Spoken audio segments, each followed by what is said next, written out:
আল্লাহ নবী বলেন জাদুকার সে তওবা করবে খাস নিয়তে, যা জীবনে জাদু করেছি আর কোনোদিন জাদু করব না।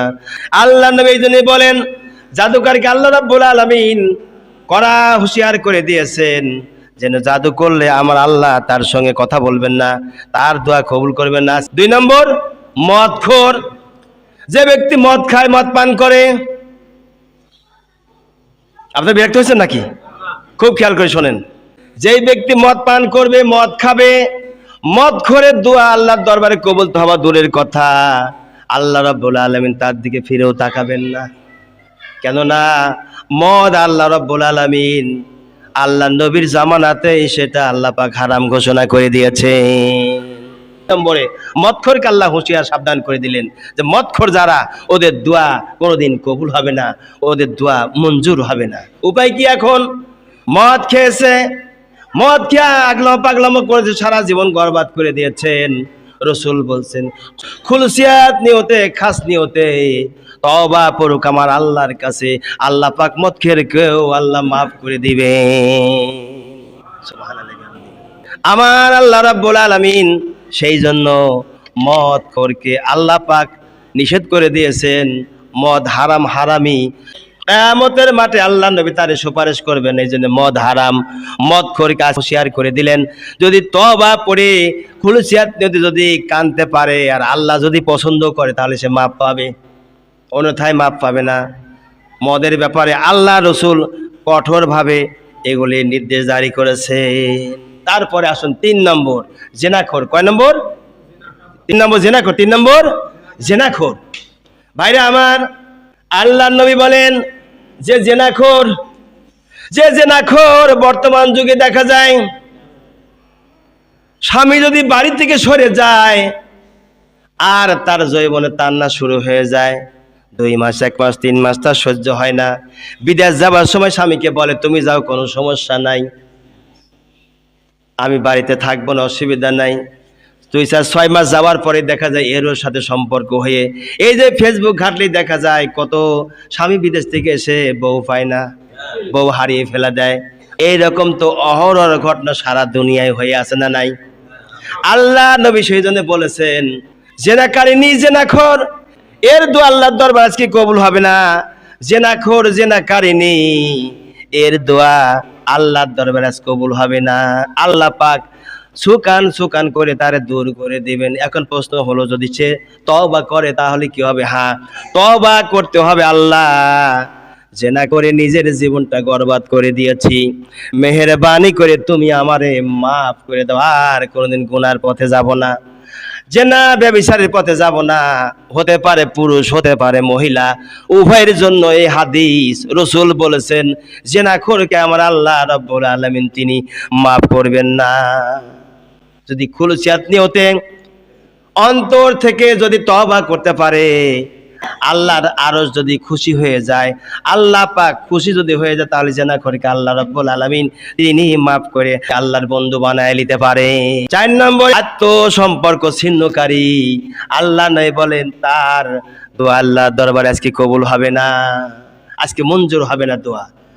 আত্মতা সম্পর্ক ছিন্ন করেছেন যে কোনো কারণেই হোক। এখন এমন একটা কিছু আছে, যেমন বাবার সম্পদ ভাই যদি এক একভাবে নিয়ে নেয়, বাকি ভাই যদি বাবার সম্পদ থেকে দূর হয়ে যায় তাহলে ওই ভাইয়ের সাথে না দেখা করাই ভালো। কেননা কিয়ামতের মাঠে ওই ভাই জাহান্নামে যাবে সরাসরি, কোনো কথা নেই। শরীক ফাঁকি দেওয়া ভাই, শরীক ফাঁকি দিয়েছে ভাই, যে ভাই শরীক ফাঁকি দিয়ে শরীকদের সম্পদ নিজের নামে লিখে নিয়েছেন, রসুল বলেছেন 70 তবক জমিন গলায় ঝুলায় দেওয়া হবে, গলায় ঝুলিয়ে কিয়ামতে বলা হবে সামনে আগা। পারবে? ক্ষমতা নাই। আত্মীয়তা সম্পর্ক ছিন্ন করা যাবে না। আত্মীয়তা সম্পর্ক বজায় রাখার জন্য যথাসাধ্য চেষ্টা করতে হবে। ও যুবক তরুণেরা, 5 নম্বরে বাবার অবাধ্য সন্তান। আজকে যাদের কপাল পোড়া তারা মসজিদে আসবে না, নামাজও পড়বে না, দিনের কথা শুনবে না। কপাল পোড়া জাত একটা আলাদা আছে। ওরা কোনো দিনের জন্য ইসলামকে পছন্দ করে না। ওরা দুনিয়াতে শুধু টাটকা সুখগুলি খোঁজে। কোরআন যে আল্লাহর বিধান, আল্লাহর বাণী, রসুল যে পবিত্র কথাগুলো বলে গেছে কথা হবে, এই কথাগুলো ওদের কানের মধ্যে লিবে না, ওরা আসবেও না, ওদের কানের মধ্যে যাবেও না। ইচ্ছে করে দোকানে হা করে হাসবেনি। এখানে এশার নামাজ পড়ার সময় কত চিল্লা পাল্লা কথাগুলি শোনা যায়, কিন্তু চিল্লা পাল্লা কথা শোনা গেলে হবে কি, চিল্লা পাল্লা কথা শোনা যায়, ঈশান নামাজ পড়তে আসে না। বোঝা গেল ওদের কপাল পড়ে গেছে, কপাল ওদের পড়ে গিয়েছে, যার কারণে নামাজ পড়ে না, নামাজের সময় আরো ডিস্টার্ব করে। কথা কন না কেন? নামাজের সময় আরো ক্ষতি করে। আমার ভাইরা, পিতা মাতার অবাধ্য সন্তানের দোয়া আল্লাহর দরবারে কবুল হবে না। আপনি মার সঙ্গে খারাপ ব্যবহার করেছেন, বাবার সঙ্গে খারাপ ব্যবহার করেছেন, মার সাথে খারাপ ব্যবহার করার কারণে আরশে আজিম থরথর করে কাঁপতে থাকে। রে আরশে আজিম এবার থরথর করে কাঁপো কেন? কারণটা কি? আরশ মহল্লা বলেন রব্বুল আলামিন কাঁপতেছে এই কারণে, তোমার এক বান্দা তার মাকে অত্যাচার করে, জুলুম করে, নির্যাতন দেয়। তোমার এক বান্দা তার বাবাকে অত্যাচার করে, জুলুম নির্যাতন করে। এই জন্য আমি থরথর করে কাঁপতেছি।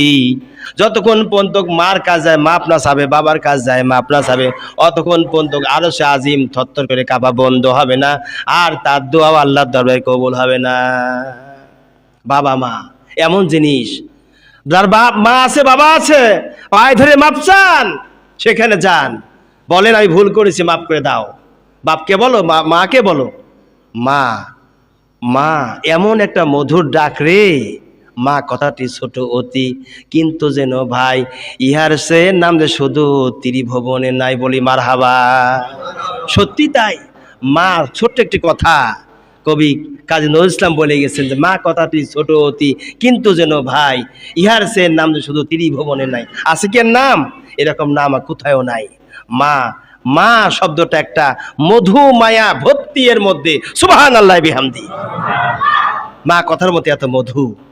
বাবা মাথার ঘাম পায়ে ফেলে সন্তানের জন্য রুজি রোজগার করে।